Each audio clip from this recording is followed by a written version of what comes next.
എല്ലാവർക്കും നമസ്കാരം. എല്ലാവർക്കും സുഖമല്ലേ? ഞാനിപ്പോൾ ചപ്പ് കൊണ്ടുപോകണ കാണുമായിരിക്കുമല്ലേ. ഇത് ശീമക്കൊന്നേൻ്റെ ചപ്പാട്ടോ. ശീമക്കൊന്നേൻ്റെ ഗുണങ്ങളൊക്കെ നമുക്ക് എല്ലാവർക്കും അറിയാം അല്ലേ. പച്ച ചാണകത്തേക്കാൾ കൂടുതൽ വളമുള്ള ഒരു ഇലയാണ് ശീമക്കൊന്നേൻ്റെ ഇല. അപ്പോൾ ഈ മെയ് ജൂൺ മാസങ്ങളിലാണ് നമ്മൾ തെങ്ങിൻ്റെ കടയൊക്കെ ഒരുക്കി വളം ഇട്ട് കൊടുക്കേണ്ടത്. അപ്പോൾ ഞാനത് തെങ്ങിൻ്റെ കടയിലെ ചപ്പിച്ചവറൊക്കെ മാറ്റി കൊടുക്കുക. ഇത് എന്തും നമ്മൾ വെട്ടിക്കൂട്ടി തെങ്ങിൻ്റെ ചുവട്ടിലേക്ക് ഇടും, കാരണം വളമാണല്ലോ എന്നോർത്ത്. ഒരിക്കലും നമ്മളിങ്ങനെ എല്ലാം കൂടി കൊണ്ടുവന്ന് തെങ്ങിൻ്റെ ചുവട്ടിലിടരുത്, കാരണം കീടങ്ങളും വണ്ടും ചെള്ളും എല്ലാം വന്ന് നിറഞ്ഞ് നമ്മുടെ തെങ്ങിനെ നശിപ്പിക്കാൻ സാധ്യതയുണ്ട്. എപ്പോഴും വൃത്തിയാക്കി ഇടുന്നതാണ് നല്ലത്. അപ്പോൾ തെങ്ങിൻ്റെ ചൂട് വൃത്തിയാക്കി കഴിഞ്ഞു കേട്ടോ.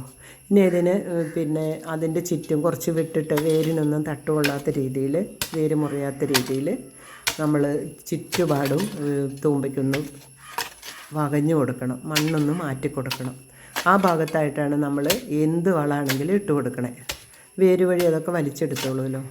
അപ്പോൾ ഈ ഡോണോബൈറ്റ് ഇട്ട് കൊടുത്തു കഴിഞ്ഞിട്ടുണ്ടെങ്കിൽ ഒരു ഗുണം എന്താണെന്ന് വെച്ച് കഴിഞ്ഞാൽ നമ്മൾ മണ്ണ് നല്ല മണ്ണായി മാറും. മണ്ണിൻ്റെ pH ലെവലുണ്ടല്ലോ, ഒരു 7 പറയുന്നത്.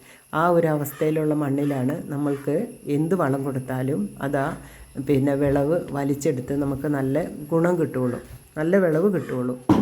അപ്പോൾ തെങ്ങിന് വലിച്ചെടുക്കാനുള്ള ശക്തി കിട്ടാൻ നമ്മൾ ആദ്യമേ ഈ ഡോണോബൈറ്റ് ഇട്ട് മണ്ണൊരുക്കുകയാണ്. 1 കിലോ ഡോണോബൈറ്റാണ് ഞാൻ ഇതിൻ്റെ ചുറ്റുമിട്ട് കൊടുത്തേട്ടോ. ഇതിട്ടിട്ട് ഒരാഴ്ച കഴിഞ്ഞതിൻ്റെ ശേഷമാണ് ഞാൻ വീണ്ടും ചപ്പും ചവറൊക്കെ ഇടാൻ പോണേ. കാരണം മഴയായതുകൊണ്ട് അതെല്ലാം അലുത്ത് മണ്ണിലേക്ക് ചേർന്നിട്ടുണ്ട്. ഡോണോബൈറ്റ് പെട്ടെന്ന് നമ്മുടെ മണ്ണിൽ ചേരുന്നതുകൊണ്ട് തന്നെ നമുക്ക് പെട്ടെന്ന് തന്നെ വളം ചെയ്ത് കൊടുക്കാമെന്നാണ് പറയുന്നത്. ഞാൻ കുറച്ച് ദൂരമുണ്ട്, അവിടെ പോയിട്ട് കുറച്ച് ശീമക്കൊന്നേൻ്റെ ചപ്പ് വെട്ടിയെടുക്കുക. ശീമക്കൊന്ന വളരെ അധികം നല്ലൊരു ഇലയാണ്, നല്ല വളമുള്ള ഒരു ഇലയാണ്, നമുക്കറിയാം.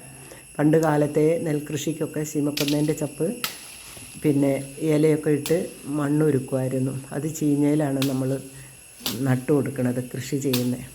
അപ്പോൾ ഇത് നല്ലൊരു പച്ചച്ചാണകത്തിൻ്റെ ബലവും ചെയ്യുന്നതുകൊണ്ട് നമുക്ക് വേറൊരു വളം ഇട്ട് കൊടുക്കണ്ട. പോരാത്തതിന് ഇതൊരു കീടനാശിനിയും കൂടിയാണ്. ചെറിയ ചെറിയ കീടങ്ങളെല്ലാം കൊല്ലാൻ പറ്റുന്ന ശക്തിയുണ്ട് ഈ ഇലയ്ക്ക് കേട്ടോ. അത് നമുക്കിത് വെട്ടി ഒരു കെട്ട് തെങ്ങിൻ്റെ ചുവട്ടിട്ട് കഴിഞ്ഞിട്ടുണ്ടെങ്കിൽ പച്ചച്ചാണകം ഇടണ്ട. ഈ പച്ചക്കക്കയും ഇതും ഇട്ട് കഴിഞ്ഞാൽ തന്നെ നല്ല ശക്തിയായിട്ട് നമ്മുടെ തെങ്ങിന് വളം വലിച്ചെടുക്കാനുള്ള ശക്തി കിട്ടും.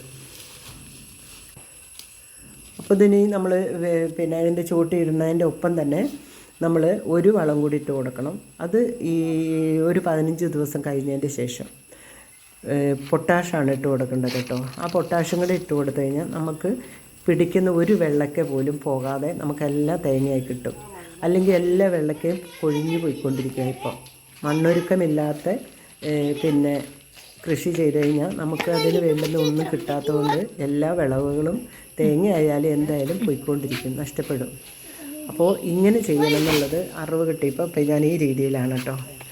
3 വർഷം കായ്ക്കേണ്ട തെങ്ങ് 5 വർഷമായിട്ട് ഇപ്പോഴാണ് കായ്ക്കുന്നത്. ഇതിനെ ഇപ്പോൾ സൂക്ഷിച്ചെടുക്കണം. ഇപ്പോൾ നിറയെ വരുന്നുണ്ട്, വെള്ളക്ക് പോവുകയാണ്. അപ്പോൾ ഞാൻ അതിനെ ഒന്ന് സൂക്ഷിച്ചെടുക്കുകയാണ്. ഇന്നത്തെ വീഡിയോ ഇത്രയേ ഉള്ളൂ കേട്ടോ. നിങ്ങൾക്ക് ഇഷ്ടമായിട്ടുണ്ടെങ്കിൽ എന്നെ ഒന്ന് സപ്പോർട്ട് ചെയ്യണം.